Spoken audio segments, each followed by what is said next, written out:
Listo, ya está grabando.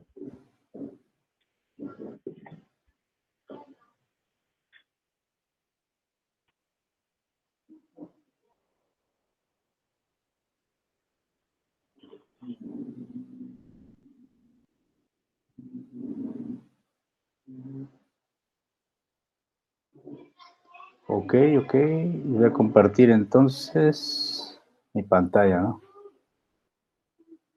¿Sí la pueden ver? Sí, sí se ve. Muy bien. Bueno, por aquí platicándoles de algunos ejemplos relacionados de teletráfico en telefonía celular, pues rápidamente se me ocurrió que les muestro aquí. Ahorita les platico en qué consiste.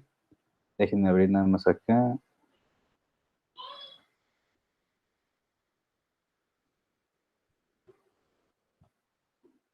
Bueno, en realidad traigo 3 ejemplos. Este es el más complejo y los otros son nada más ejemplitos ahí de otras aplicaciones del tráfico. Aquí, fíjense, no sé si ustedes alguna vez habían tenido la oportunidad de ver lo que son los sistemas celulares, cómo funcionan, pero si no, pues ahorita se los platico rápidamente para poder entrar en contexto del problema. Los sistemas celulares se originaron pues por ahí de finales de los años 70 y empezaron a evolucionar rápidamente. Antes ya existían algo que se conocía como sistemas móviles, en los cuales pues se tenía una antena muy grande y los equipos móviles, pues como su nombre lo dice, eran móviles, se colocaban en autos, en los carros, y entonces pues era la única manera de tener esa comunicación. Antenas muy grandes, pero también pocos usuarios, ¿verdad? Entonces, eso era pues realmente, no era rentable, ¿no? Sino que hacía que los equipos fueran muy costosos o el servicio muy costoso, hasta que surge el concepto celular. Entonces, con el concepto celular, pues ya se dividen las áreas. Imagínense, si era una sola área, ahora se dividió en 3, ¿no? Pero en realidad el concepto celular va más allá en dividir esas áreas que ya existían en áreas más pequeñas. Cada una de las pequeñas áreas con su propia antena, ¿no? Una antena más pequeña que podría dar cobertura a toda una zona. También, al tener una antena más pequeña, teníamos una radiación de potencia menor y por lo tanto, podríamos atender a más usuarios en cada una de las zonas de cobertura, ¿no? Entonces, ese es un ejemplo nada más a grosso modo, ¿no? Y entonces empezaron a surgir los sistemas como GSM, CDMA, entre otros, ¿no?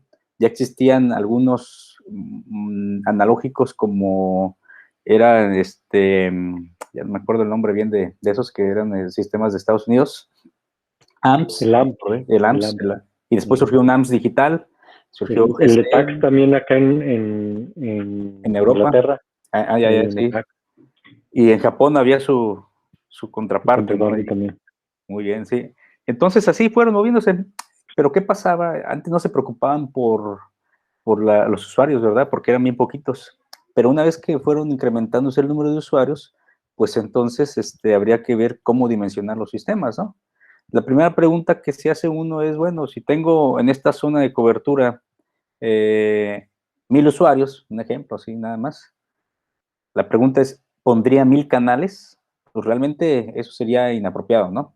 Debido a que los 1000 usuarios no quieren hacer llamadas de manera simultánea, ¿no? Y cuando hacen una llamada no lo hacen todo el tiempo.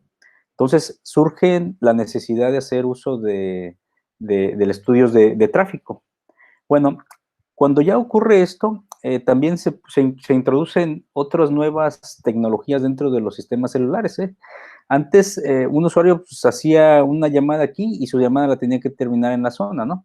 Pero con el concepto celular se introduce algo que se conoce como transferencias de llamada. Es decir, un usuario que estaba, imagínense que esta de aquí es la celda A, y acá hay una celda B y una celda C. Entonces, eh, los, la, los usuarios se comportan de la siguiente manera, ¿no? Dentro de las celdas. Dentro de una celda, por ejemplo, de la celda A, surgen llamadas dentro de la celda A, ¿sí? Igual surgen llamadas dentro de la celda C y surgen llamadas dentro de la celda B. Estas llamadas las conocemos como llamadas nuevas, cada una de ellas. Pero también ya con las nuevas tecnologías se introducen las transferencias de llamada, en las cuales consisten en que un usuario que originó su llamada, por ejemplo, en la celda B, puede moverse hacia la celda A y solicitar ser servido a través de una transferencia de llamada. Y ya ahí habían algunas formas de transferencia de llamada que se conocen como suaves o duras, dependiendo de la tecnología que se pueda usar, ¿no? Las suaves normalmente son aquellas cuyas frecuencias son las mismas, ¿no? O sea, voy a cambiar una frecuencia que es igualita a la de acá. Y una dura, una transferencia dura es cuando cambio de una celda que tiene una frecuencia diferente a la que voy de destino. Imagínense que en esta segunda, en la transferencia de llamada dura, se sintoniza como se sintonizaba analógicamente antes a los radios, ¿no? Entonces, hay ruido, ¿no? Hay un ruido que se genera ahí que, pues, poco a poco, pues, se fue tratando a través de filtros. Entonces, ya hay transferencias de llamada, ¿no? Ahora, ¿qué pasa dentro de los sistemas celulares? Los sistemas celulares tienen una capacidad limitada de canales. Cada uno de ellos tiene una capacidad limitada. Por ejemplo, C. Cada celda tiene C canales, C canales, C canales, considerando que el sistema es homogéneo. Y cuando hablamos de que el sistema es homogéneo, es de que cada celda se comporta de la misma manera que la otra, ¿verdad? Que todas las estadísticas son iguales para todas las celdas. Y si esa suposición se considera válida, entonces podemos analizar nada más el comportamiento de una sola celda. Se puede centrar en una sola y ya a través de él hacer el estudio. Entonces, si suponemos que cada celda tiene un número limitado de canales, C, y C, C y C, entonces los usuarios nuevos que se originan aquí podrían comportarse de dos maneras, que por acá coloco, ¿verdad? Una con priorización y otra sin priorización. ¿Pero para quién, verdad? Vamos a ver cómo se comporta este sistema de aquí, fíjense. Imagínense que hay un usuario que nació en la celda B y que quiere moverse hacia la celda A. Entonces, para que su llamada sea continuada y que la transferencia sea exitosa, la celda A tiene que tener un canal por lo menos disponible para que se le pueda dar ese servicio, ¿no? Lo mismo pasaría con un usuario de la celda C y así sucesivamente, ¿no? Entonces, esto nos habla de que existe una probabilidad de que las llamadas de transferencia sean terminadas. Es decir, que la transferencia de llamada no sea exitosa, ¿sí? Asimismo, imagínense que los usuarios nuevos, cuando nacen dentro de una celda, para que pueda ocurrir ese nacimiento, la celda A, en este caso, tiene que tener canales disponibles, ¿no? Es decir, de esos C que tiene aquí, debe tener canales disponibles. Si no hay canales disponibles en la celda, entonces la llamada se dice que es bloqueada, ¿sí? Entonces, se tiene un bloqueo. Mientras que acá se tiene una terminación de llamada. Un usuario que venía ya haciendo su llamada y platicando con la novia, de repente se le va, ¿verdad? Se termina la comunicación. Bueno, entonces dentro de los análisis de teletráfico se busca hacer estudios de qué tan importantes son una llamada u otra, ¿verdad? Vemos que las llamadas nuevas sí son importantes, ¿no? Porque depende de la calidad de servicio que le quieres dar al usuario. Entonces sí hay que tener cuidado con eso. Pero también si un usuario originó su llamada fuera de una celda, entonces también es importante que si él ya inició la llamada, se concluya exitosamente donde él quiera, ¿verdad?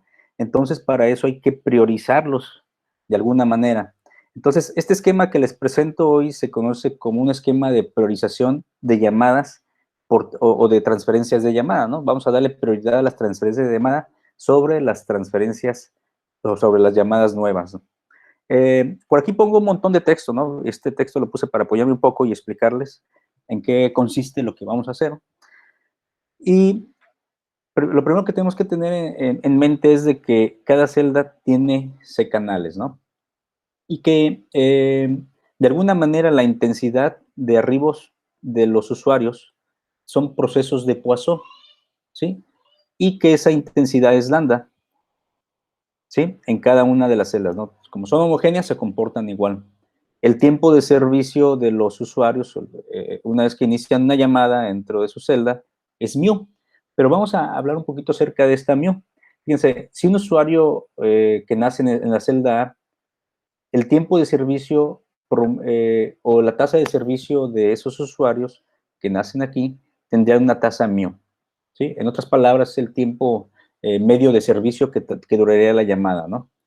Pero por aquí hay otra variable que se debe de considerar, que es los usuarios que vienen de otra celda ya iniciaron su llamada en otra celda. Vamos a considerar también que las transferencias de llamada o la duración de la llamada completa, que conocemos como el tiempo de mantenimiento del canal, pues también es exponencial negativa.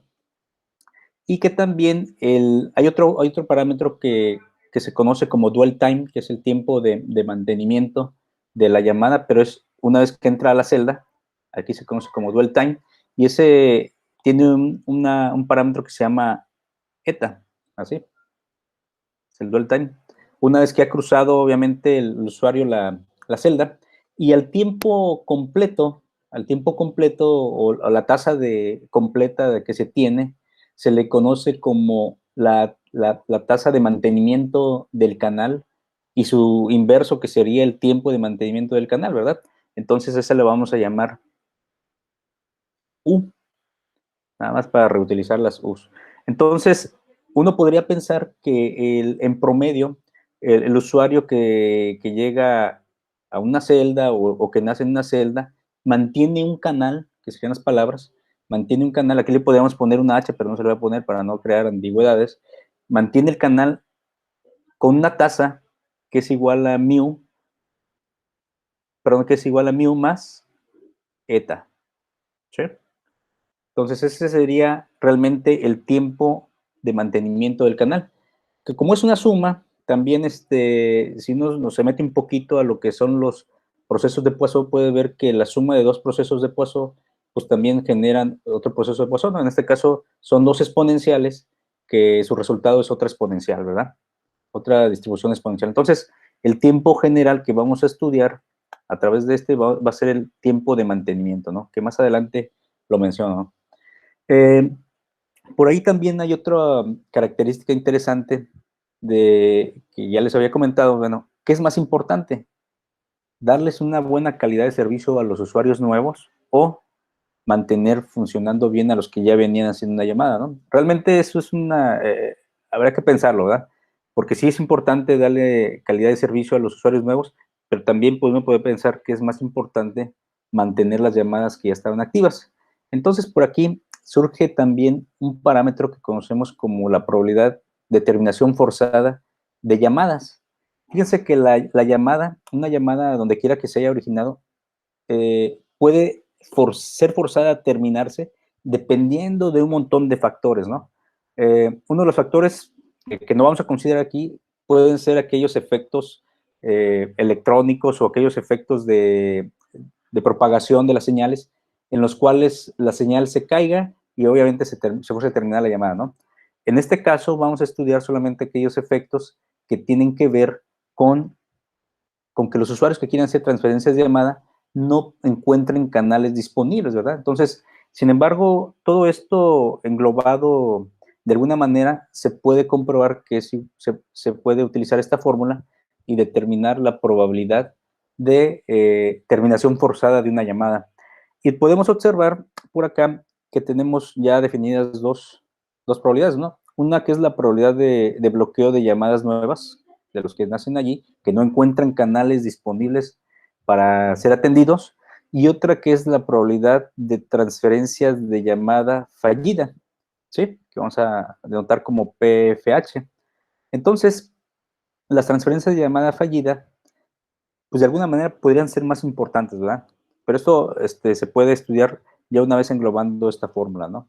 La referencia, si alguien gusta, después también se las puedo pasar, los tengo en PDF, o si quieren nada más la referencia también. Bueno, también hay que considerar que los usuarios que nacen en una celda tienen una tasa de arribos lambda n. Aquí le puse mayúscula, pero después lo manejo como minúscula, así es que hay una disculpa. Y los usuarios que hacen transferencias de llamada lo hacen con una tasa lambda h, ¿sí? También, como ya les había comentado, en el caso de las duraciones de las llamadas, vamos a ver que de alguna manera, como son procesos de Poisson, la suma de procesos de Poisson otra vez nos regresa a otro proceso de Poisson, ¿verdad? Y vamos a tener una tasa de arribos total, ¿verdad? Bueno, ya entrando un poco más en detalle, podemos hablar de dos esquemas, ¿sí? El esquema que no tiene priorización para transferencias de llamada. En este esquema, si ustedes lo analizan un poquito, y ahorita les doy la oportunidad para que puedan inclusive razonarlo y me digan si está bien o no, es que en este esquema sin priorización, fíjense, estas son las que hacen transferencia, y en la celda, pues nada más hay un total de C canales, ¿sí? Entonces, ¿cuál sería la probabilidad de que una llamada que esté haciendo transferencia de llamada sea bloqueada? Si no hay priorización para nadie.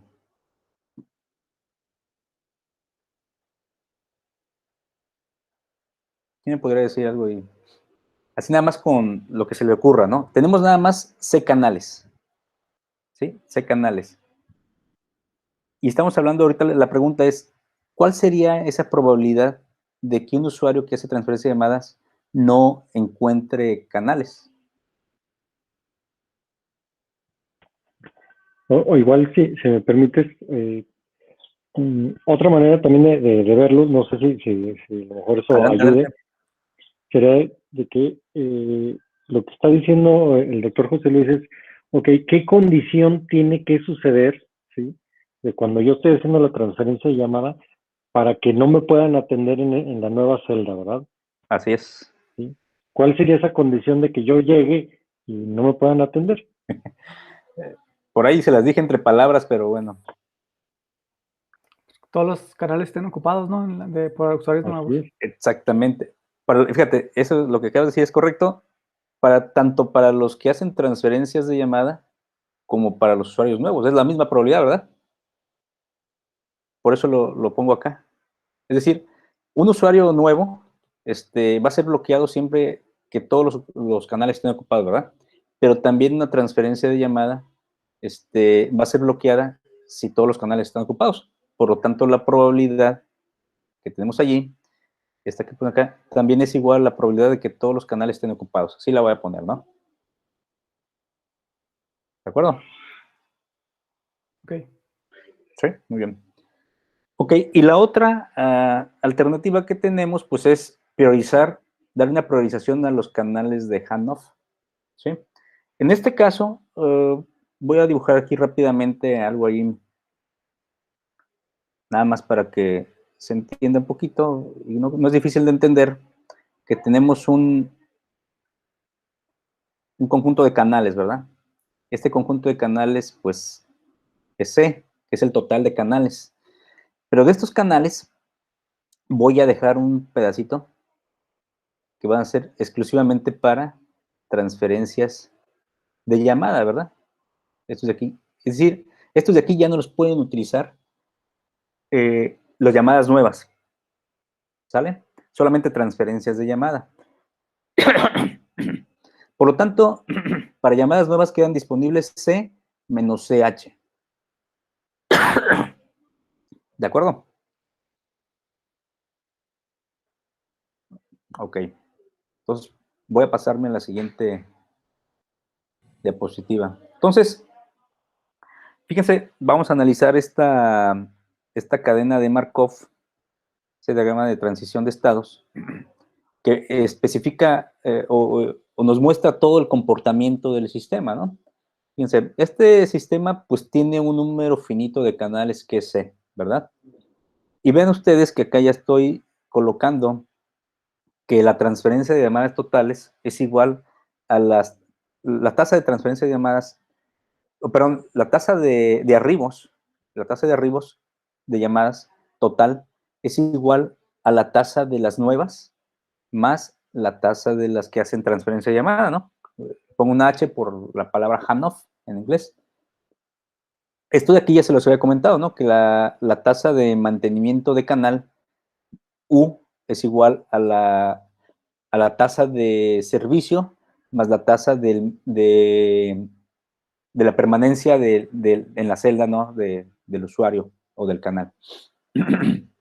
Entonces, analizando aquí, podemos observar que los usuarios nuevos, como se los comenté en la diapositiva anterior, los usuarios nuevos solamente tienen acceso a estos de aquí, ¿verdad? Entonces aquí ¿quién puede llegar? Pueden llegar tanto los nuevos como las transferencias de llamada, ¿no?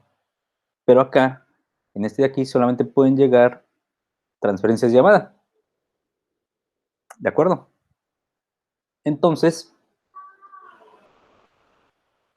siguiendo el diagrama de transición, tenemos lo siguiente, ¿no? Tenemos los canales y llega un momento en el que tenemos ya C menos CH, ¿no? Fíjense, en el estado cero, pues todos pueden llegar, no pueden ser nuevas y transferencias de llamadas. Aquí puse la lambda porque me daba flojera poner la suma en cada uno de ellos. Y luego voy transitando hasta llegar al C menos CH, fíjense, hasta aquí. Hasta aquí pueden llegar nuevas y transferencias de llamada. Pero después, en el C menos CH más 1, es decir, ya voy a empezar a tomar los que van a hacer transferencia de llamada, solamente pueden llegar los que hacen transferencias de llamada. Y así nos vamos hasta el total. ¿Sí? Y entonces, pues aquí tenemos una cadena de Markov, pues un proceso de nacimiento y muertes, como lo que hemos manejado en la vez que tocamos el curso. Y podemos observar que a través de las ecuaciones de equilibrio, podríamos despejar nosotros las PJ, ¿no? Que son las probabilidades de estar en cada uno de los estados. Y observamos que la PJ de manera general es una función de la PJ anterior, ¿verdad? De alguna manera es recursivo, depende de la anterior. Y vemos aquí, pues realmente, pues, que las tasas o la relación que tenemos es entre la tasa total y lo que conocemos nosotros como la tasa de mantenimiento del canal, ¿no? La μ. Esto se mantiene siempre y cuando J sea igual a 1, 2, hasta C menos CH.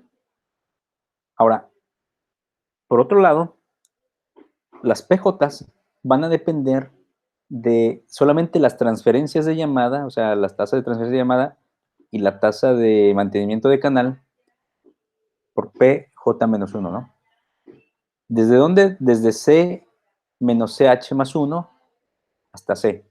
Entonces, esto ya nos da un panorama de cómo se van a comportar nuestras probabilidades, que la podemos ver a través de la condición de normalización para poder despejar esta P0, ¿no? Y esta P0, pues se puede observar de acá del diagrama de transición de estados, que va a correr desde K igual a 0 hasta C menos CH. ¿Para quiénes? Para todos los que tengan la tasa de arribos total. ¿Sí? Van a tener este comportamiento. Más la otra parte que son para los que hacen nada más transferencias de llamada, que es a partir de aquí. ¿Sí? Y tenemos todo este comportamiento, ¿verdad? Haciendo todas las sumatorias. Después, ya que conocemos el P0, pues ya podemos tener ahora sí directamente el comportamiento de nuestras, haciendo obviamente toda la álgebra que se requiera para poder llegar a las PJ, ¿no? Ahora sí bien establecidas. Entonces, PJ queda como lambda a la J entre J factorial por U a la J por P0, ¿no? Que ya conocemos quién es P0. Y pues válido para J desde 1 hasta C menos H.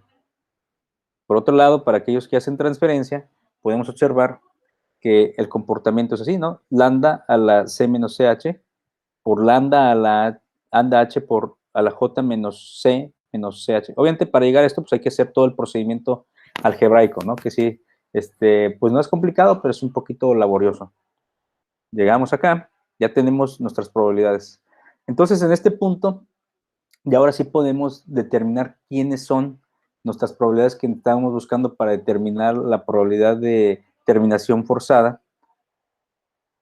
Se expresa aquí. Necesitamos la probabilidad de bloqueo de llamadas nuevas y la probabilidad de transferencias de llamadas fallidas.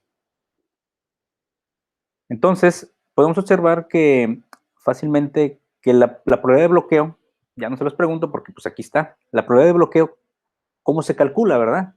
La probabilidad de bloqueo son todas aquellas escenarios en los cuales los usuarios encuentran el sistema ocupando desde C-CH canales hasta C, ¿verdad? O sea, es decir, cuando ya no tengo disponibilidad de canales porque ya están reservados para las transferencias de llamada.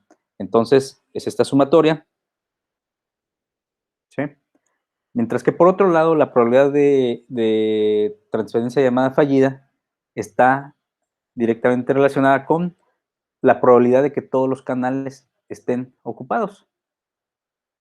¿Sí? No sé si aquí hay alguna duda. No. No, está claro. ¿Se entiende, verdad? Muy bien. Bueno, este es un ejemplo ahí de los que estudiamos junto con Roberto allá cuando estudiamos telefonía celular. Y hay muchos, ¿verdad? Realmente las aplicaciones del teletráfico son muy extensas y cada vez se complican, ¿verdad? Se complican un poquito más dependiendo de las condiciones del tráfico. Esto que les estoy hablando ahorita es cuando todavía consideramos que los procesos que teníamos ahí eran procesos de Poisson. Ahorita vamos a hablar, antes de esto, pues estoy hablándoles que esto lo comenzamos a ver, o estos resultados son por ahí de los 90s y que todavía permanecían por ahí del principios del año 2000. Pero ahora, de hecho no existían lo que conocemos como smartphones, ¿verdad? Pero ahora como existen los smartphones, ya el tráfico ya no se puede considerar totalmente de Poisson, ¿verdad? Y tenemos múltiples tipos de tráficos. Tenemos tráficos de voz, tenemos tráficos de datos. Hay datos que se comportan de una manera como son los del WhatsApp, por ejemplo, pero el mismo WhatsApp tiene sus propias ramificaciones como son las llamadas de voz, llamadas de video, y podemos tener un montón de cosas en nuestro smartphone, ¿verdad? Entonces, el tráfico se sigue comportando un poquito diferente. Por ahí tenía algunos ejemplos, pero están un poquito ya muy largos acerca de múltiples servicios, ¿no? Pero también eran ejemplos que consideramos todavía procesos de Poisson, ¿no? Para hacerlo más sencillo el análisis. Ahora, pues, debe de existir un poco de herramientas un tanto diferentes para poder estudiar esos sistemas de una manera más precisa, ¿verdad? Sin embargo, estos sistemas, como ya hemos comentado anteriormente, los procesos de Poisson nos presentan cuotas con las que podemos trabajar y decir, bueno, nuestro sistema no debe de pasar esta cuota, ¿verdad? Bien, la siguiente que les quiero presentar son ejemplos un poquito más sencillos que estos. ¿Se fijan ustedes? Esto de aquí, pues de alguna manera uno podría decir que se parece a si sacáramos esta última, podríamos llegar a una expresión que se parece a la fórmula de Erlang-B. ¿Sí se acuerdan de ella? Que las dejé, que la programaban y todo eso, ¿verdad?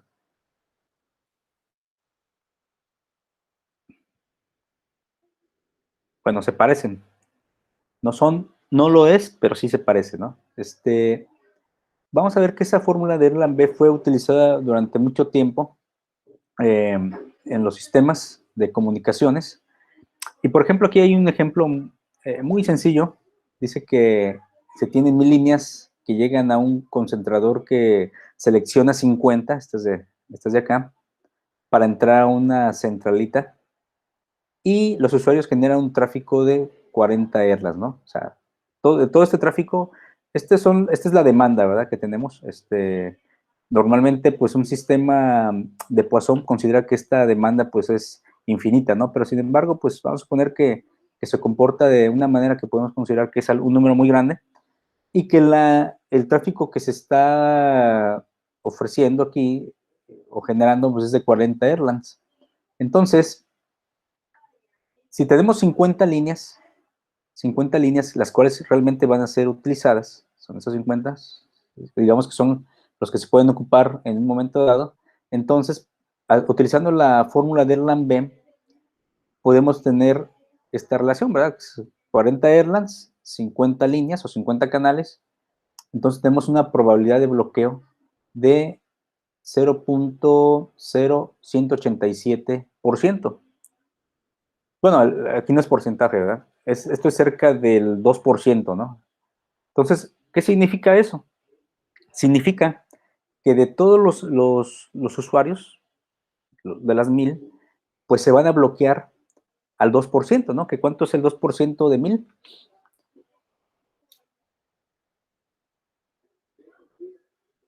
20. 20. Entonces, diríamos que cuando el sistema está muy saturado, como ocurre, por ejemplo, en el 25, 24 de diciembre, 31, entonces se bloquearían allí aproximadamente a 20 usuarios, ¿no? En un momento dado, ¿sí? Si no está saturado el sistema, pues no hay ningún problema, ¿verdad? El sistema funciona como si nada. Pero en este caso, lo que quería un poquito que vieran cómo se comporta, ¿verdad? Otro ejemplo que traigo por acá, que me gustó, ese lo vi hace mucho tiempo, tiene una aplicación que puede ir a más que esta centralita, ¿verdad? Por ejemplo, ahorita que algunos de ustedes se dedican a diseñar chips o están viendo cómo interconectar buses, entonces vamos a extrapolarlo después para allá, ¿verdad? Dice que tenemos ahora tenemos dos centrales, una que es A y otra es B. Aquí no dice quién es quién, ¿verdad? Pero no importa. Una es A y otra es B. Dice que asignar 25 troncales para cada... Y tenemos dos escenarios, ¿no? Dos escenarios. Uno es asignar 25 troncales para llamadas salientes de A, es decir, que van de A hacia B, y otras 25 troncales para llamadas entrantes a A, es decir, que van de B hacia A, ¿no? Es decir, aquí están separados los circuitos, uno que va de un lugar a otro y otro que regresa, ¿no? Así lo podemos ver. O la otra alternativa, asignar 50 troncales para que se puedan usar indistintamente en llamadas en cualquier dirección. Entonces, esta es la disyuntiva. ¿Qué es mejor? ¿Qué es mejor, el primero o el segundo, no? Entonces, ahorita vamos a ver cómo resolvemos esta pregunta. Vamos a ver, suponemos que el tráfico que intenta ir de A a B es el mismo que va de A a B y le llamamos I, por ejemplo, ¿no? Cualquier nombre que le queramos dar y que vale 15 Erlands, ¿no? Entonces, en una dirección hay 15 Erlands y en otra dirección hay 15 Erlands. Si analizamos el primer caso, fíjense, por ejemplo, que va de A a B, tenemos, utilizando la ecuación de Erlang, está ahí, pues dijimos que vale 15, y tenemos 25 canales. Entonces, sacando cuentas o utilizando las tablas o yéndose al programita que ustedes hicieron, pueden encontrar que vale 0.005, que es aproximadamente el 0.5% de bloqueo, ¿no? Probabilidad de bloqueo, 0.5%. Lo mismo pasaría cuando va de B a A, es decir, son independientes, cada uno de ellos tiene esa característica. No sé si se entiende esta parte, ¿no? O sea, unos tienen de izquierda a derecha hay una probabilidad de bloqueo del 0.5 y de derecha a izquierda hay una probabilidad de bloqueo del 0.5, ¿no? Ahora, ¿qué pasa? Y si fijan ustedes, aquí tenemos 25 y 25 son 50. Siguen siendo 50 líneas de todas formas. Ahora, ¿qué pasa en el otro caso en el que decimos, bueno, son 50 líneas, pero cada una de ellas es bidireccional? En este caso, tenemos que si es bidireccional, hay un tráfico de ida y otro de regreso, entonces el tráfico de ida es de 15 y el tráfico de regreso es de 15, la suma es 30. Ahora, el número de canales que vamos a considerar ya no es 25, ¿no? Porque estamos considerando 30. Entonces, ya no es de 25, estamos considerando 50, entonces, metiendo nuestra formulita a la fórmula de Erlandt-B, tenemos una probabilidad de bloqueo de aproximadamente el 0.02%. Y en este punto la pregunta general es, ¿qué es mejor? En base a esos resultados, ¿quién puede decir qué es mejor? Pues la bidireccional, ¿no? Las 50 líneas bidireccionales. Definitivamente, ¿no? Mm. Varias veces más grande, menor esta probabilidad de bloqueo que esta de acá, ¿verdad? Y entonces aquí uno podría pensar, bueno, el análisis de teletráfico también nos sirve cuando nosotros estamos diseñando una red de chips, en el cual necesitamos ver o decidir cómo colocar los buses, hacia dónde van, si es mejor tener buses que nada más lleven una dirección, que lleven una dirección cualquiera, o que tengan, o que sean bidireccionales, ¿no? Entonces, en ese sentido podemos pensar que el análisis de teletráfico nos puede ayudar a tomar esa decisión, ¿verdad? Y si fijan ustedes, aquí estamos considerando que el tráfico que se está manejando en esas centrales, pues es tráfico de Poisson, ¿verdad? Con las características que ya conocemos. Realmente en un chip no estoy seguro que sea tráfico de Poisson, pero se puede tomar como una aproximación, ¿verdad? Lo único que queremos es tomar una decisión, ¿sí? Que es mejor uno u otro, ¿verdad? ¿Estamos? Sí. Si me permites un par de comentarios. Adelante. En esta parte que este análisis que hiciste es muy interesante y sí nos da una máxima del teletráfico, ¿no? Este ejemplo está muy claro, ¿no? Que dicen, bueno, ¿qué es mejor? Separar y tener, por así decirlo, ¿verdad? Alguien que te atienda a hombres y otro que te atienda a mujeres, es decir, imagínense en términos de baño. ¿Qué es mejor, tener un baño para hombres, un baño para mujeres o tener 2 baños mixtos, básicamente? ¿Sí? Entonces, si se fijan, el teletráfico lo que me dice es que, a ver, lo mejor que puedes hacer tú es juntar todos tus recursos y dejarlos a disposición. ¿Sí? Eso es lo mejor que podemos hacer. Así es. ¿Sí? Y bueno, lo puse en la parte de baños, pero es en ancho de banda, en canales, en lo que tú quieras, ¿verdad? Sí, en baños ya sería un problema, ¿no? Sí. Bueno, si no hay restricciones, pues, cuestiones morales y, bueno, Sí. otras más, ¿verdad? Hablando simplemente de cuestiones, digamos, hablando de cuestiones ingenieriles, ¿verdad? Sin meter ninguna otra restricción, ¿verdad? Claro. Y sí, lo que comenta Remberto, ¿no? Es la toma de decisiones, ¿no? Yo recuerdo que este tipo de problemas los vi hace mucho tiempo con una persona que estudiaba ingeniería industrial. De hecho, estaba haciendo una maestría en ingeniería industrial. Y alguna vez llegó con sus preguntas un señor, ahí a consultarme. Y entonces, ya buscándole, pues encontramos cosas como estas, ¿no? La gente de ingeniería industrial, pues ustedes conocen, una de parte de su trabajo es optimizar, ¿verdad? Aunque no lo hacen de la manera como lo hacemos nosotros a veces, pero sí utilizan herramientas que son muy parecidas. Ellos pues tienen que ver cómo optimizar una empresa, ¿no? O sea, de la mejor manera. Entonces, estas herramientas pues se utilizan en muchas partes. Ok. Otro comentario que tenía con respecto al ejemplo anterior, que a lo mejor faltó comentar el término anterior, al primero, ¿sí? Que justamente lo que estamos haciendo es la reservación justamente de recursos, ¿sí? Y en este caso es una reservación entera, ¿verdad? Así y es. también comentar que, bueno, existe la reservación fraccionaria y algunas otras cosas más. Sí, algo tan interesante, lo que menciona ahí Remberto, que se le sacó mucho jugo a la reservación fraccionaria, Sí. decía el Alberto, ¿no? La reservación fraccionaria no es que se reserve un pedacito de un canal, ¿no? O sea, sino que en promedio se reserva una parte fraccionaria de un canal, ¿no? Entonces, realmente para eso pues, se requiere un proceso de iteraciones o un proceso de optimización para poder llegar a un valor que sea óptimo, ¿no?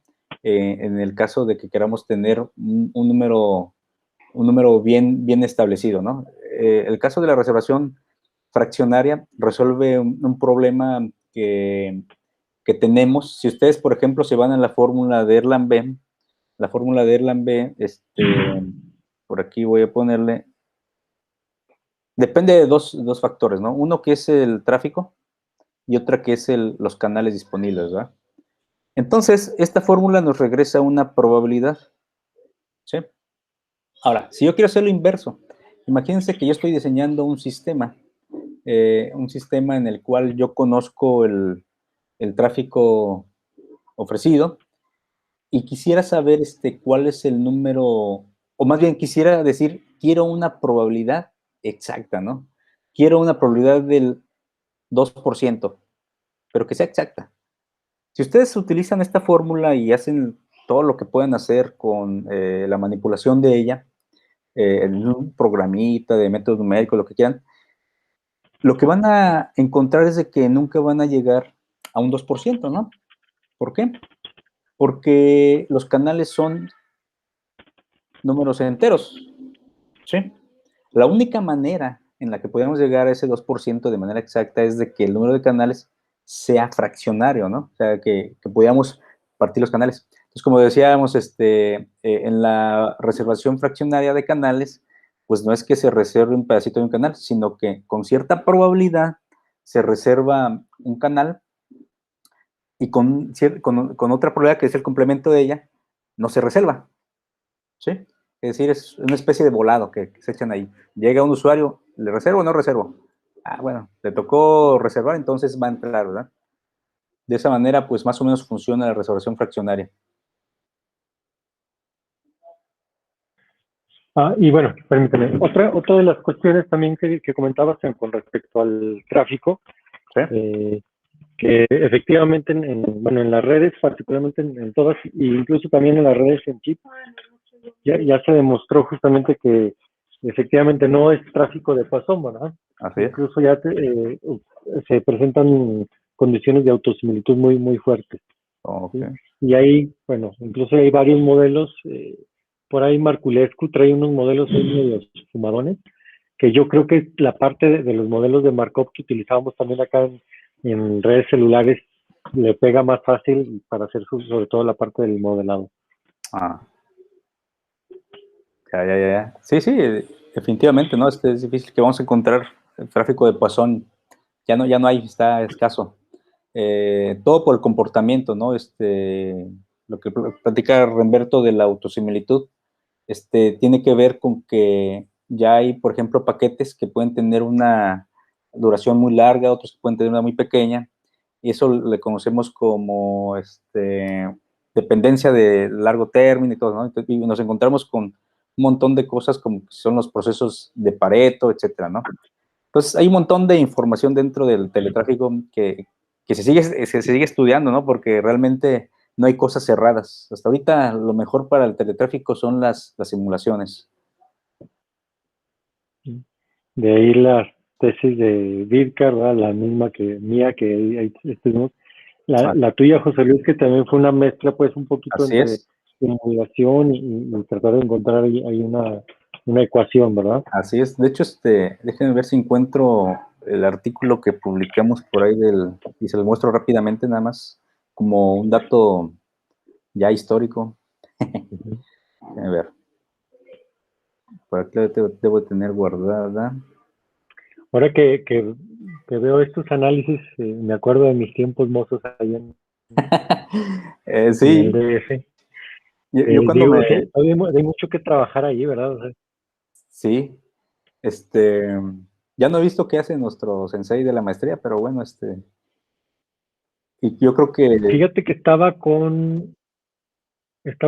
que se fue después de esto, se metió mucho en la parte de modelación de movilidad de usuarios en estos nuevos sistemas, sobre todo LTE y demás. Sí, Pero se enfocó más en la movilidad que en la parte del análisis de teletráfico. radio cognitivo. Supongo que por ahí le encontró algo interesante, ¿verdad? Sí, y yo siento también dentro ahora sí de mi pensamiento, es de que el teletráfico como pues sí tiene un límite, ¿no? Ya vimos, por ejemplo, y yo recuerdo, por ejemplo, cuando revisaba algunos artículos de CoinRock, que trataba de buscar soluciones cerradas para aplicaciones que tuvieran tráfico general, pues que ya estaban bien fumados, así que requieres como 5 páginas para una sola ecuación. Entonces, Sí. eso complica ya mucho, y yo creo que pues tuvo que buscarle también por ahí en otra, en otra dirección. A ver si Sí. por aquí. Sí, igual también, si me permites el comentario, efectivamente, también una de las partes que creo que le faltó todavía explotar más, o incluso tal vez analizar y ajustar el modelo, porque el modelo de Markov, básicamente, de modulado perdón, de procesos de ecuación modulados de Markov, es básicamente este análisis nada más con más estados. De hecho, se duplica el número de estados dependiendo del número de estados de la cadena de Markov de los modelos de Poisson. Ajá. Pero al final de cuentas es la misma teoría, es el mismo análisis, nada más es, digamos, haces el doble de trabajo. Pues. Sí, sí. Pero si todo esto lo programas, pues al final de cuentas no es gran trabajo para ti. Así es. Aquí lo que faltaba, y esa es una parte que yo traté de hacer, pero te digo, ya no seguí y la verdad ya no enfaticé, y creo que nuestro antiguo sensei tampoco, fue la parte de, bueno, yo terminé con un ajuste, es decir, si yo le doy un parámetro de Hort, ¿sí? Obtengo valores para el modelo. Y eso era, Ajá. pues la idea sería comprobarlo, que sí se cumplen, ¿verdad? Y, Ajá. y siento que eso fue lo que como que no, bueno, no siguieron, porque a lo mejor por ahí hubiéramos garantizado justamente que era tráfico autosimilar hasta cierto punto. Ahora no puede ser, digamos que en una ventana de tiempo de observación, que era para nosotros era lo interesante, pero Sí. era válido para esa ventana. Y si era válido para esa ventana, pues tus análisis eran válidos justamente ahí, ¿verdad? Como tráfico de Poisson, ¿no? Exactamente. Aunque ahí, digo, tú lo puedes seguir trabajando con esas suposiciones de Poisson, pero ya en el nuevo modelo, y te presentaba justamente las condiciones de autosimilitud en esa ventana.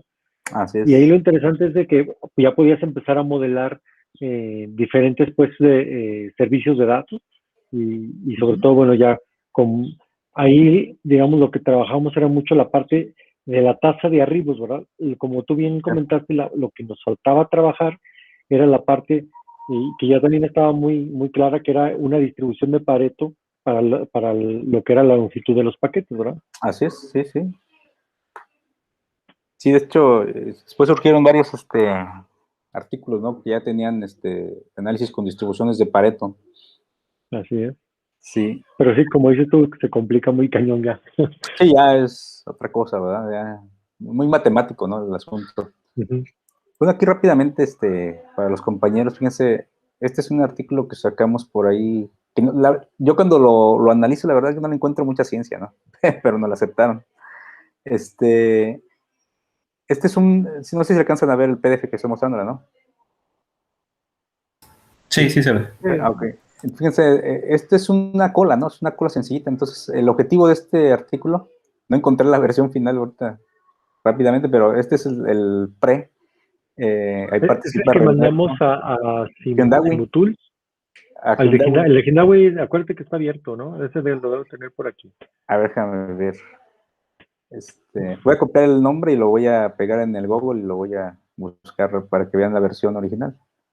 Sí, porque Hindawi es que es Open source. open access. Sí. Open source. Open access, sí. Todo es open.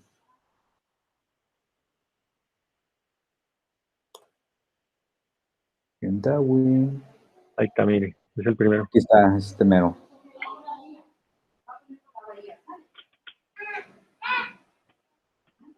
Vamos a abrir el PDF. ¿Dónde está? Aquí está el PDF. Sí.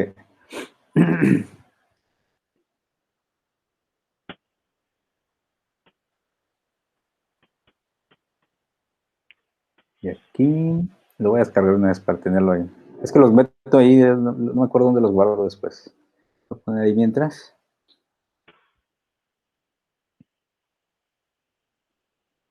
O sea, es el mismo que les voy a mostrar, ¿no? O sea, pero que de alguna manera, déjame ver dónde quedó. Ahí está, este es el bueno. Pues ahí colaboramos el doctor Remberto, el doctor Parra y otros invitados más ahí. Como les decía, este paper, déjenme buscar la primera figurita, que no la veo. Bueno, aquí viene, es que este paper, como está dentro del Mathematical Problems, habría que ponerle un contenido matemático, pues algo fuerte, ¿no? Entonces, metimos algo de autosimilitud, que de alguna manera, aquí viene un ejemplito, pues, que no se alcanza a ver muy bien, porque pues realmente la autosimilitud tiene ¿cómo les diré? La parte matemática no es tan sencilla, ¿no? Entonces hay que verla de otro punto de vista porque tiene muchos procesos estocásticos, pero para que se den una idea, este artículo tiene una especie de repaso de teletráfico para sistemas de colas, específicamente para sistemas de colas, ¿no? Entonces, por ejemplo, este es uno, es muy bonito, que utiliza procesos embebidos de Poisson, ¿sí? Que utilizan matrices, y programarlo, pues está limitado, ¿no? Porque uno debería generar matrices de tamaño n, lo cual, aunque lo hagas en MATLAB, pues no es tan rápido, ¿no? Hay que estarlas ahí generando, ¿no? Entonces, sí lleva un tiempo, lleva cierta complejidad. Difícil no es, pero sí lleva su tiempo. Entonces, por aquí tiene un poco de contenido de eso, bla, bla, bla. Cosas que ya vimos nosotros, algunos forma de representar las distribuciones, dependiendo si el tráfico es de Erlang o determinístico, etcétera, ¿no? Distribuciones de los números de arribos, ¿no? Y ya la parte más esencial viene, esto ya es un poco de autosimilitud. Sí, si me permites tantito ahí en donde está esa mentada H, ¿no? Que Ajá, es justamente el parámetro de Horst. Normalmente, digo, comentarlo, ¿no? Como por si alguna vez ustedes se topan con este rollo, un parámetro de Horst, o digamos, las que se refiere justamente a la dependencia a corto o largo plazo. Una dependencia a corto plazo, perdón, es más o menos como que estamos haciendo como 0.5, no era lo que nos daba Poisson, ¿no? Sí. Sí, Poisson nos da 0.5, que prácticamente no hay dependencia, ¿no? Y cuando ya empezamos a ver un poquito de dependencia, es cuando el parámetro Horst toma valores ya, o se considera, digamos, a ojo de buen cubero, ¿sí? Arriba de 0.6, ¿sí? Entre 0.6 y 1, ¿verdad? Entre más cercanos sea 1, más autosimilares el proceso. Así es, sí. Y no es algo tampoco sencillo, ¿no? Porque me he metido un poquito con esto, si poder generar tráfico con un parámetro Horst así bien específico, pues no es tan sencillo. También es un tema de estudio ahí del doctor Denny, ¿no? Sí. De hecho, hay lo interesante con el doctor Denny, digo, aprovechando la plática, Claro. no sé si recuerdas que el doctor Denny, bueno, en sus inicios, ahorita ya anda trabajando otras cosas, pero en sus inicios hacía capturas de tráfico, ¿sí? Y trataba de hacer estas mediciones del parámetro Horst. Creo que no sé si te acuerdas que alguna vez nos pasó unos programitos para rápido encontrar el parámetro Horst, ¿verdad? Y de hecho, encontré la referencia. No pude reproducirlo totalmente, ¿verdad? La referencia que me dio, pero más o menos ahí me dio una idea de cómo poder yo medirlo, porque MATLAB tiene unas herramientas que sinceramente no entiendo bien, porque a veces dan bien los valores, a veces no. No sé si alguna vez lo han tocado por ahí, o tú, Remberto, cómo medir Fíjate esta que lo que pasa es que hay que decirlo, esta parte del parámetro Horst, digamos, en cuestión estadística, es un estimador. Ajá. Es decir, que lo estás estimando y hay varios métodos de estimación, unos mejores en ciertos casos y otros mejores en otros casos. De hecho, acuérdate que hay un estimador basado en wavelet, Sí. el que utilizaba yo, si mal no recuerdo, era el donde trazabas la línea normal, y te debería de generar una línea, y la pendiente de la línea es justamente, está relacionado con el parámetro Así J. es. Así es como lo estaba trabajando yo. Y por eso, pues, era por así que una aproximación siempre, Muy ¿no? a pie, ¿verdad? O sea, Sí, sí, sí. sí, es algo que me encontré por ahí, bueno. Bueno, Y si te digas, en esa aproximación que hacía yo del parámetro Horst a través de la línea, pues Ujú. justamente lo que si tú graficabas la línea se veía que en esa ventana de tiempo que tú escogías era una línea, pero si te salías de esa ventana de tiempo ya no era una línea, ¿verdad? Sí. Entonces yo por eso decía, no, en esta ventana de tiempo se comporta como una línea, entonces aquí sí, ¿verdad? Y ya Ajá. fuera de ello, pues ya no me comprometo, ¿verdad? Sí. Y eso es lógico, ¿no? Claro. Realmente, dentro de todo el tráfico que hay en una red, hay pedacitos que deben de ser de paso. Sí, sí, sí. Incluso, bueno, por lo que comentamos, ¿no? A final de cuentas, aunque nosotros generemos llamadas que ya son paquetes de datos, pero esos paquetes de datos se van a estar generando, o digamos que ese conjunto de paquetes de datos se van a estar generando de todas maneras con un modelo de Poisson, porque las llamadas se siguen generando con un tráfico de Poisson. Lo Sí, que sí, pasa es que ya no mandas o no retienes el recurso constantemente, claro, sino que claro. ahora estás mandando paquetes con otra distribución, ¿verdad? Sí, y mientras el tamaño del paquete sea fijo, yo creo que se puede controlar también más el tráfico. Así es.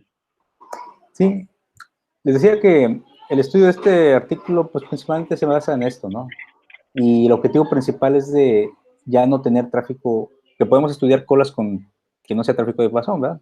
Bueno, esto pues no es nuevo tampoco, ¿verdad? O sea, hay que decir que por allí ya Kleinrock y también, no me acuerdo quién más, es Lidl, otro matemático por allí, encontró una relación a través del estudio de los arribos, que es esta, ¿no? Ujú. El tiempo de servicio. Por acá hay una grafiquita, déjenme ver si la tengo, aquí está. Más o menos, si uno entendiera bien esta grafiquita, podría llegar a esa fórmula que está allá. Es una fórmula interactiva y si se fijan ustedes, es una fórmula recursiva. Depende de valores anteriores. No depende de dos valores anteriores, no, depende del anterior nada más. Eso hace que sea manejable la fórmula. Eh, um, y de aquí pues se pueden desprender algo que es interesante, que es el análisis de el número de paquetes que se tienen en el sistema, o más bien o lo que sea de usuarios en el sistema, en la cola, ¿no? O sea, porque aquí lo que interesa es dimensionar colas que sean finitas, ¿no? O sea, es decir, cuando ustedes trabajan con memorias o buffers, esos buffers tienen un tamaño finito. Entonces, para eso ese tipo de herramientas. Por aquí propusimos un algoritmo, como dos algoritmos que se empataban entre ellos dos y ya podían resolver este problema como si fuera un simulador, ¿no? O sea, realmente es una especie de simulación. Cosas muy sencillas como sacar promedios y todo ese relajo.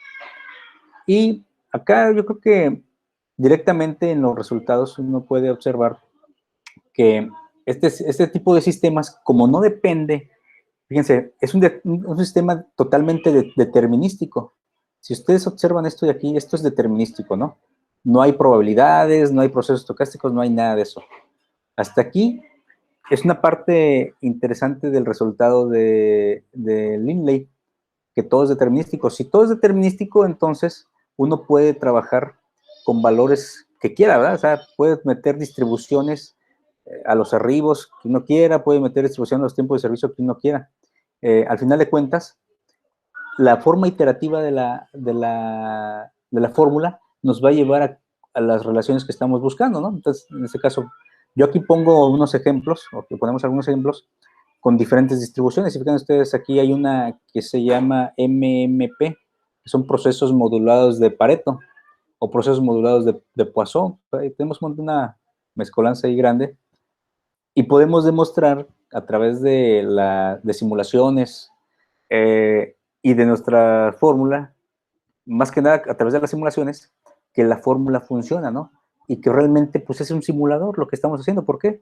Porque los resultados son exactamente iguales a los que te arroja una simulación. ¿Cuál es la diferencia entre un simulador y esto? En que el simulador sigue utilizando herramientas no sé cómo decirlo, ¿no?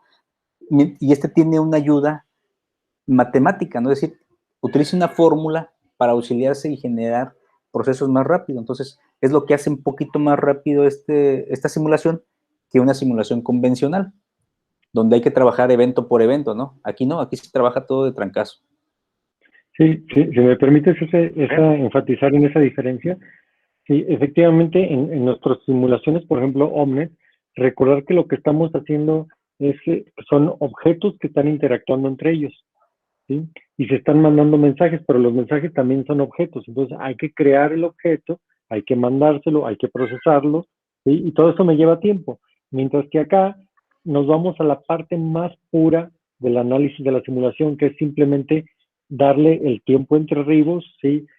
Hacer ahí la suma, resta, lo que tenga yo que hacer para hacer el cálculo de en qué estado estoy, y le quitamos toda esa, digamos, o llamémosle paja, en el sentido de crear el objeto y todo eso, ¿no?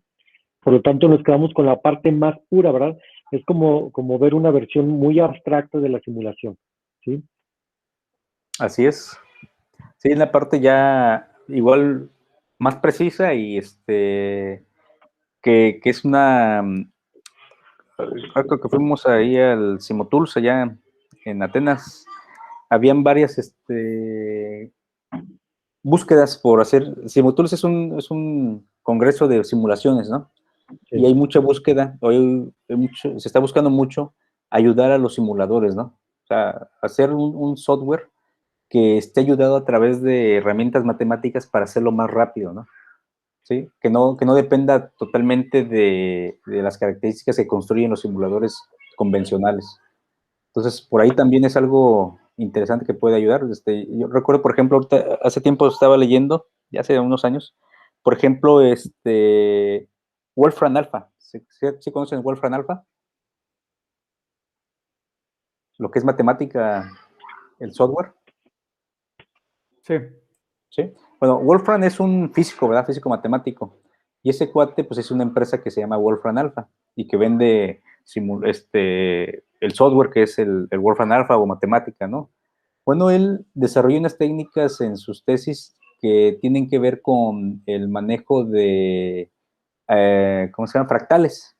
Entonces, lo que leía por allí, sin meterme muy a detalle, es de que él encontró maneras de generar números aleatorios utilizando fractales y todo ese relajo. Entonces, construyó un sistema que ahorita es el Wolfram Alpha, que resuelve muchas herramientas matemáticas, ¿no? Una competencia muy poderosa para el MATLAB, muy cara también, ¿verdad? Pero que sí es de mucha ayuda. Yo lo he utilizado mucho. Entonces, él utiliza herramientas matemáticas para ayudarle a resolver problemas rápidos a su software, ¿no?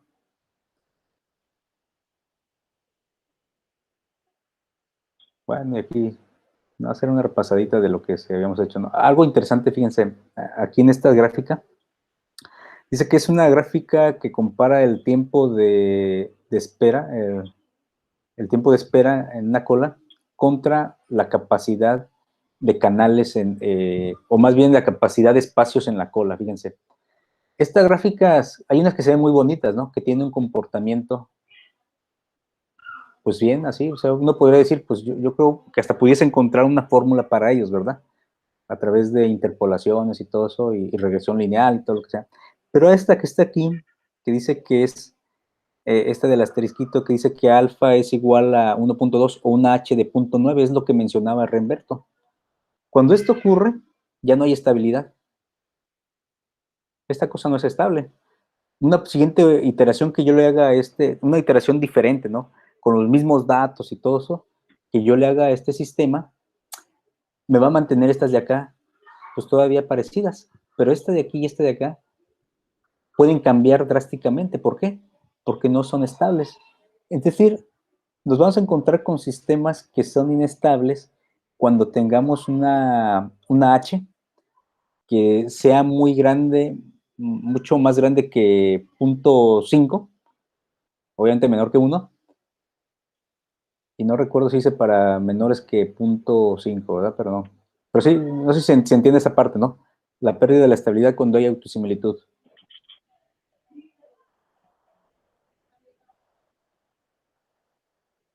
¿Sí? Sí. Ya estaba todo. Bueno, es Si prácticamente regresas la grafiquita esa donde se comparan los tiempos de ya, Omnet ya. y Sí, es cierto. esa es la parte interesante, ¿no? Sí, digamos que lo que queríamos venderles, ¿no? Aquí, una herramienta teórica, matemática en MATLAB o lo que quieras, pues se puede hacer con este tiempo, ¿verdad? En Omnet, que lo conocen ustedes bien, pues lleva este tiempo, ¿no? Pues es y esto que es Cinevents, De MATLAB. ajá, Cinevents de MATLAB, sí, cierto, es el más tardado de todos, ¿no? Porque todos conocemos cómo funciona MATLAB y si han utilizado un Cinevents, a mí en particular me gusta Cinevents, se me hace muy más fácil que Omnet. Eso es porque no he aprendido bien Omnet, ¿eh? Y Cinevents es como utilizar Simulink, para que me entiendan. Y la otra, pues es el FDS, que está por aquí así. Ajá. Sí, la comparación a cómo el Cinevents pues, requiere de muchos recursos de tiempo, ¿verdad? Computacionales. Hay una relación del tiempo y la parte computacional, ¿verdad?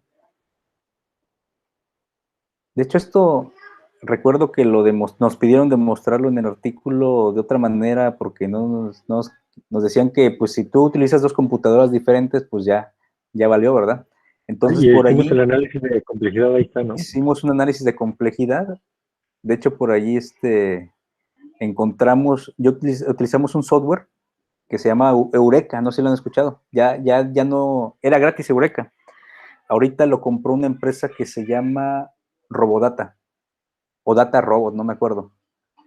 Y ya no es gratis, pero se pueden conseguir licencias. Ese Data Robot o Eureka eran un conjunto de sistemitas, un softwarecito que resolvía algoritmos genéticos y te podían dar soluciones, ecuaciones, ¿no?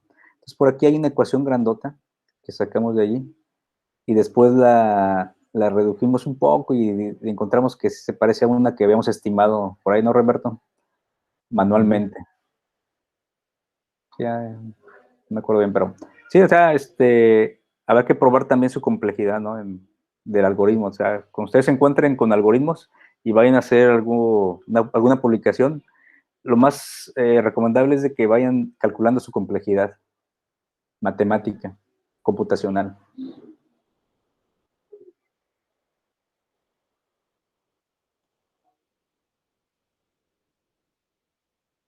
Sí, para los que luego publicamos en la parte de diseño, la parte de complejidad, digamos, matemáticas, luego se traduce o se puede traducir también en cuestiones de tiempo, ¿sí? O si no, también en cuestiones de recursos, ¿verdad? Recordar que ahí también dice, bueno, para este algoritmo, no sé, o para este número de puertos ocupo cierta área, ¿no? Pero si incremento el número de puertos, se incrementa el área por tanto, ¿no? ¿Sí? O el número de LUTs, el número de memoria, etcétera. Sí, sí, de hecho es algo muy, muy bonito, ¿no? El estudio de complejidad. Sí, sí, cómo no. Pero tampoco sencillo, ¿verdad?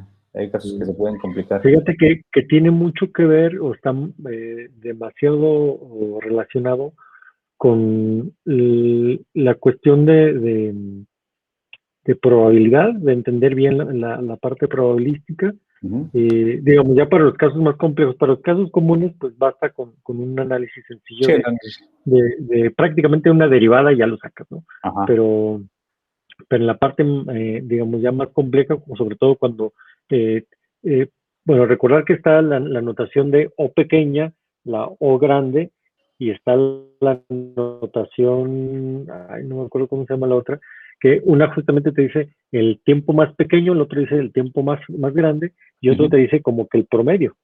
Entonces otra vez caemos en lo mismo, digamos casi como la parte de teletráfico, ¿no? Sí. O sea, teletráfico te puede dar la parte del promedio, ya vimos también que hay algunas herramientas que te dan el peor caso, ¿sí? Y algunas otras te deben de dar el mejor caso, ¿no? Así es, así es. Entonces, justamente la parte probabilística es justamente para ver el caso promedio, porque luego es lo que te interesa, ¿no? Ya muchas veces dices, bueno, es que el peor caso es n cuadrada, pero Ajá. nunca tengo el peor caso. O sea, realmente yo nunca arranco mi algoritmo con valores que me van a llevar al peor caso.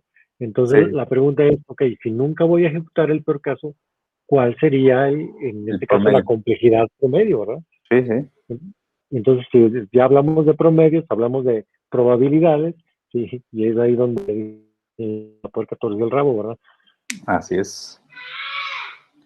Pues, ¿cómo ven, muchachos?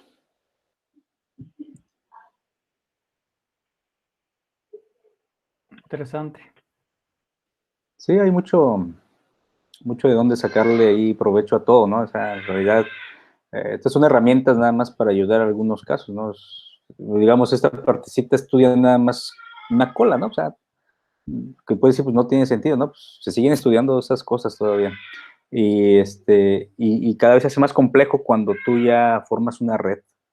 La red, pues, habrá que estudiarle otras cosas, saber cómo fluye el tráfico a través de ellas,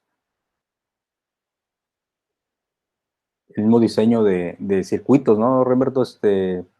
Uno no realmente cuando diseña circuitos, pues yo creo que el arquitecto de diseño no está pensando en si el tráfico es bueno o malo, no le interesa, ¿no? Pero ya cuando ustedes se meten a ver si es eficiente o no ese circuito, entonces ahí, eso lo ve otra persona, ¿no? O sea, no lo ve el arquitecto. Sí, incluso un poquito la relación de los grupos de trabajo, por ejemplo, en Simvestab, ¿no? La gente de diseño, por ejemplo, particularmente la doctora Susana, con ella, pues trabajamos mucho la parte justamente de construir, ¿sí? Y no nos metemos en tanta bronca bueno, y esto va a ser bueno, va a ser bueno, sino simplemente queremos probar que se puede hacer. Y el enfoque que dimos con el doctor Ramón fue todo lo contrario, ¿verdad? Fue, a ver, antes de decidir qué construir, ¿sí? Que de hecho es el artículo que prácticamente ahí tenemos ya en Puerta Vizcar, es, a ver, vamos decidiendo el por qué esto sería lo ideal, ¿verdad? Que faltaría incluso otra parte que es la parte de optimización, una vez que ya tengamos las tasas de arribo, es decir, las conexiones que debemos tener entre nodos de una red, ¿sí? ¿Cuál sería la mejor topología? Y bueno, de ahí, o armar, digamos, una topología basada en switches, basadas en buses, en una mezcla de ellos, ¿sí? Y ver cómo se comporta, ¿verdad? ¿Sí? ¿Qué más? Así es. Pues A ver. la presentación era por mi parte, será toda, Rembert, no sé si hay algo que agregar. Fíjate que me gustaría yo presentarles, digo, aprovechando que estamos abriendo el baúl de los recuerdos. Sí. ¿Sí? También uno de los artículos, pues, no, este es el del PIRM. Espera, me estoy tratando de buscar uno que publiqué en el Congreso de GlobalCom, que justamente hablaba de una mezcla de servicios de datos y de voz, para que vean cómo lo modelamos, o lo modelábamos en ese entonces, ¿verdad? Yo utilizo para bajar todo, cualquier artículo. Sí, el Sci-Hub, sí, yo estoy acá igual, nomás que tras bambalinas, para que no Para que quede no se evidente. entienda. Entonces, déjame, si me permites compartir la pantalla. Sí. Sí, de hecho, estos días estuve buscando algunos de Rapaport. ¿Te acuerdas de Rapaport? Sí, cómo no. El ídolo del Felipe. Del pueblo. Sí.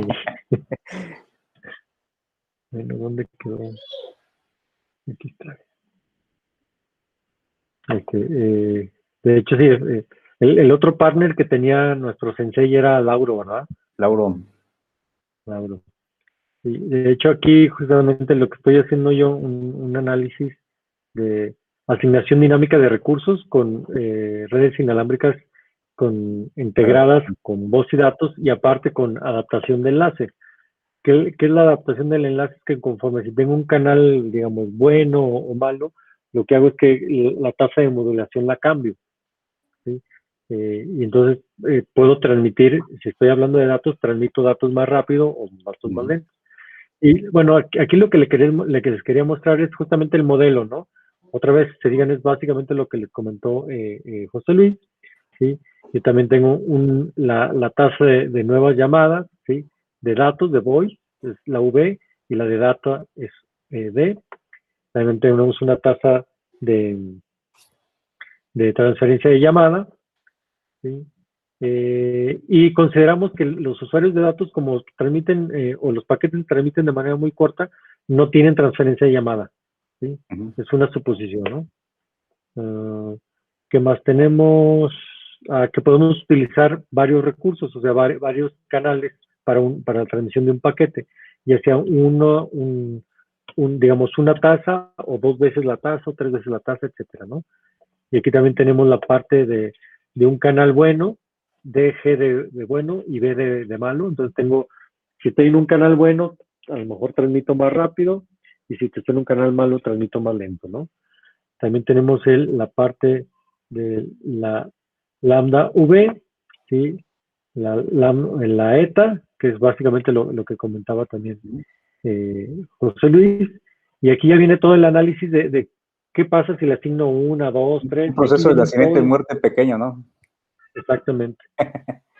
Y aquí están las mismas ecuaciones, nomás que pues creo que aquí no me dio espacio para hacer el diagramita de estados, pero pues bueno, aquí están las ecuaciones, que prácticamente es lo mismo. Aquí están definidas las tasas, ¿sí?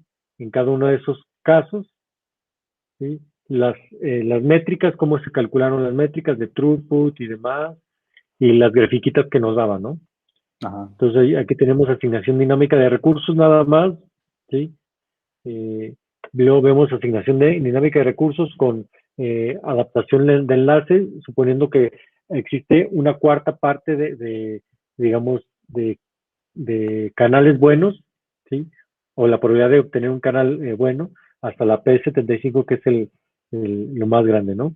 Y luego aquí asignación dinámica de recursos, DAS, ya no me acuerdo qué es DAS, qué tanto hacíamos acá. Hay un montón de cosas ya que... Sí, no. El DAS, nomás deja ver, porque mira, aquí la asignación fraccionaria, ¿no? Y el RAS era la reubicación. Ya me acordé. La asignación dinámica de recursos era que si llega un paquete de datos, le doy, por ejemplo, 8 canales para que transmita muy rápido. Pero si en eso que está transmitiendo llega un canal de voz, o me piden un canal de voz, degrado mi paquete de datos y le quito a ese para darle al otro. Entonces lo que va a suceder es que mi paquete se va a transmitir más lento. Y este análisis es justamente este que está aquí, ¿no? Entonces, esta que ven ustedes con el DRA, LA, DAS, es cuando tengo degradación. Sí, sí. Bueno, algo interesante, si puedes subirte para que los muchachos vean la ecuación de nacimiento y muerte, ¿no? Multidimensional, que resultó de tu problema, ¿no? Ahí son las tasas, ¿no? Y todo ese relajo. Pero esta es la ecuación, aquí está. ¿Se digan? Ajá, adelante. No, sí, adelante, que les mostraras tú. Sí, que aquí, si mal no recuerdo, la I, justamente lo que tú decías es que es la diferenciación de los servicios. Si mal no recuerdo, el I0 es la voz, el 1 es cuando estamos o le asigno un recurso, el 2 cuando le asigno 2 recursos, así, hasta 2M, creo que es lo más que le podía asignar. Sí, lo que dice Remberto es que no encontró dónde meter su diagrama de transición, porque se va abriendo así como si fuera una florecita, ¿no? Ajá, así es. Y bueno, también recordar que cuando uno publica en estos congresos, pues este es de 6 páginas y no te dan más. Claro. Entonces hay que meter todo de manera muy apretada, ¿no? Sí. Pero bueno. Ahí está. Y el otro, que es este de acá, era con lo mismo, que era DRAS, RAS y demás. Pero aquí, aparte sucedía lo contrario. Si yo tenía un paquete que se estaba transmitiendo, pero se terminaba una llamada de voz, los recursos de esa llamada de voz se los asignaba ahora a esa llamada de datos para terminar más pronto. Entonces, mientras que el otro era degradación, esta era asignación, o de asignación y asignación, o reasignación. Sí. Y aquí está otra vez, ¿verdad? ¿Sí? Las ecuacioncitas o los análisis de teletráfico, ¿sí? Las probabilidades de bloqueo y la reducción, ¿no?, que teníamos ahí de las probabilidades de bloqueo con esos detalles. Y bueno, y estas ecuaciones que también Aquí lo que veíamos era que, o lo que tratamos de hacer aquí era que todos los paquetes se fueran tratados más o menos igual. Y de ahí que buscábamos equidad en la tasa de transmisión también. Me acuerdo que ese fue el rollo acá. Sí, sí. Y bueno, ya se habrán de imaginar, pues todos estos puntitos, pues eran, si no eran simulaciones, pues eran evaluaciones. Y creo que todo esto de aquí lo hacemos de manera matemática. Tenía una aproximación, creo que esta aproximación, no me acuerdo si la puse aquí, pero aparte, esta es la aproximación, mira. No, ¿dónde está la aproximación? ¿Sí te acuerdas tú de esa aproximación que hacíamos? ¿De cuál? ¿De lambda H o cuál? Lambda mu. Sí, en lugar de tener, digamos, varias tasas, hacíamos una aproximación y hacíamos el cálculo más rápido. Ah, ya. No, fíjate que eso no la manejé. Sí, se me hace que yo no la tengo reportada aquí, pero me acuerdo que para la tesis sí hice esas tres cosas, ¿no? Era la simulación y le recuerdo ahí a los chavos que pues yo me tocó aventármela sin ovnes, ¿verdad? Ahí sí fue construir todo desde abajo, todo el simulador, la parte de la herramienta matemática, pero teníamos que evaluarla, y la otra la aproximación. ¿Sí? Entonces eran 3 evaluaciones que por cada puntito que ven ustedes aquí eran 3 evaluaciones para comprobar que tanto la simulación, la parte matemática y la aproximación daban lo mismo, ¿verdad? Y fue algo bastante interesante. Sí, sí, ya. Mucho trabajo. Sí. Y creo que, mira, haciendo un análisis ahorita de eso que presentas, esos eran congresos, ¿no?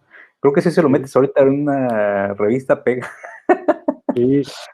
Fíjate que eso es otra de las cosas que también hay que comentarlo. Realmente nuestro asesor, bueno, en ese momento, Felipe, sí, yo creo que nos hacía hacer congresos por la facilidad, pero prácticamente era el trabajo que había detrás era para una revista fácil, ¿no?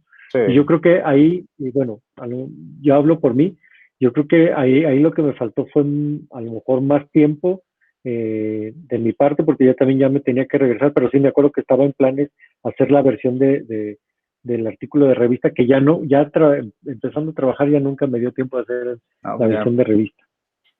No es que Tú todavía sacaste algunos de revista, ¿no? Sí, yo estuve, es que yo no tenía de dónde regresar, estuve 8 meses más después de terminar la maestría, estuve 8 meses y trabajé con Felipe todo ese tiempo, sin paga ni nada, ¿no? Vivía de préstamo. Ya te inventarían ahí en el Sinvestado, ¿verdad? Ya me estaban corriendo, Aldo ya me estaba corriendo. Y lo único que hacía Felipe es cuando aceptaba un artículo me invitaba a comer tacos y ya. Sí. Ya. Pero fue buena experiencia. Buena Sí, experiencia. se aprendió mucho, ¿no? Sí, definitivamente. Pues bueno, la idea de esta última sesión era justamente ver que, bueno, todos estos conceptos que hemos visto pues tienen muchas y diferentes y muy variadas aplicaciones. Donde ustedes menos se lo esperen, ahí podemos hacer análisis de teletráfico.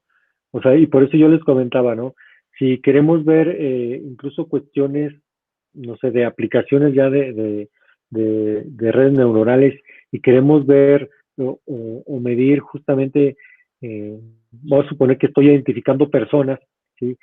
Y esto lo tengo que poner en un sistema, pues ese sistema va a estar limitado y yo tendría que ver el análisis de teletráfico de cuántas personas podría identificar por minuto, por segundo, qué sé yo. ¿Sí? Y esos análisis tendrían que ser bajo estos modelos, ¿no? ¿Sí? Y se digan, incluso antes de tenerlos, nosotros podemos hacer o meterle una restricción al sistema. Oye, es que si no lo haces, no sé, de una persona por segundo, el sistema ya no me es redituable o ya no me funciona. ¿Sí? De ahí que puedas meter tú incluso estas decisiones en otro tipo de cuestiones, ¿no? Por ejemplo, ya de diseño, ¿verdad?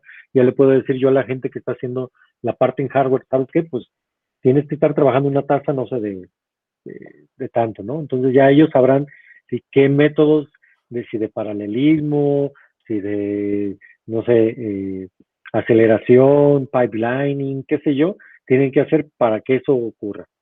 Sí, sí. ¿Sí? Y fíjate que ahorita se me veía a la mente, con las aplicaciones de teletráfico, ahorita con lo que pasó del COVID, tú sabes que los hospitales quedaron saturados, ¿no?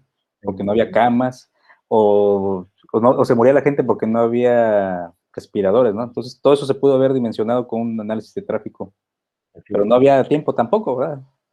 ¿No? Y lo otro, fíjate, muy interesante que tú podrías decir, mira, ¿sabes qué? Si estamos en una tasa de tantos diarios, ¿sí? Ya podemos pasar a semáforo verde, ya podemos pasar a... Así ¿Por qué? es. Porque tú ya dices, ya, o sea, si mantenemos esta tasa, no vamos a saturar, ¿verdad? Ajá. Sí. Por eso les digo, bueno, sí, esto, pues tiempo nos falta, ¿no? Y bueno, una de las cuestiones que sí yo sí les tengo que decir es que las herramientas son muy variadas y bueno, es como cuando ustedes enseñan a utilizar el serrucho y el martillo, ¿verdad? Pues pueden desde matar a alguien hasta construir unos muebles muy bonitos, ¿no? ¿Sí? Entonces, todo depende en lo que ustedes se enfoquen, ¿verdad? No vayan a ser como Dexter, ¿verdad? Sino enfóquense en la parte más creativa, ¿verdad? Ya viene la 9ª temporada. Sí, ¿verdad? Sí, ya estoy, ya me estoy otra vez reventando la primera temporada. Y yo la vi Para completa. recordar. Yo también la vi toda completa, Sí, no qué pena. sí, no. Pero muy buena, muy buena. Decía un cuate que hay un estudio que dice que la gente que ve series es feliz. Pues sí. Está bien. Muy bien. Pues bueno, creo que por esta sesión cerramos. Ya nomás nos quedaría ya ver alguna sesión ya de manera muy particular con algunos de ustedes que tengan alguna duda o ayudarles a construir su modelo, ¿sí? Para entregar ya su trabajo final, ¿sí? Voy a parar la grabación. Bueno, eh, no sin antes agradecerte, José Luis, por todo tu apoyo en este curso. Y pues hay que retomar ahí lo que tenemos pendiente para seguir publicando. Sí, al contrario, gracias